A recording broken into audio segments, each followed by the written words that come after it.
તમે જોઈ છેડતી? તમે જોઈ? તમે પોતે ત્યાં ઉભા હતા, તમે પેલી બેન ને ધક્કો મારીને બહાર લઈ જાવ છો. તમે છેડતી જોઈ? ત્યાં છેડતી કરવા ગયા હતા આ લોકો. હું શું કહું, આ છેડતી કરવા ગયા હતા ત્યાં. એ છેડતી કેન્દ્ર છે, એ કોલેજ છે, તો ત્યાં છેડતી કરવા ગયા. કોલેજ છે, આ કોલેજિયમ છે. તો ટેકાના ભાવની ખરીદી કરનારા લોકો ખેડૂત પાસેથી પૈસા માંગે છે, એના માટે થઈને કોઈએ એમને જાણ કરી.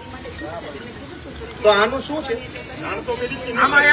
એક મિનિટ તમે એમ કહો જ્યાં રજૂઆત કરવાનું ના કરો.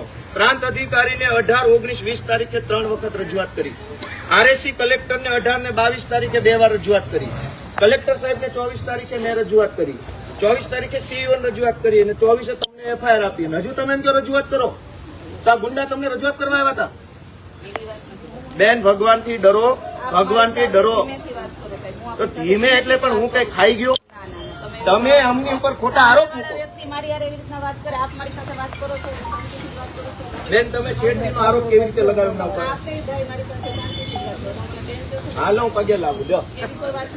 છેડતીનો આરોપ કેવી રીતે કર્યો? કેવી રીતે છેડતી કરી એમણે? નહીં, કેવી રીતે છેડતી કરી એમણે? છેડતી કેવી રીતે કરી? હરિયાળી નો બધું કે છે, મેં કીધું. હું પગે લાગુ તમને. પગે લાગુ. લો, છેડતી કેવી રીતે કરી બેન? છેડતી કેવી રીતે કરી હરેશભાઈએ? લેટર લાવો મેડમ, લેટર આપજો. છેડતી કેવી રીતે કરી હરેશભાઈએ? બોલો.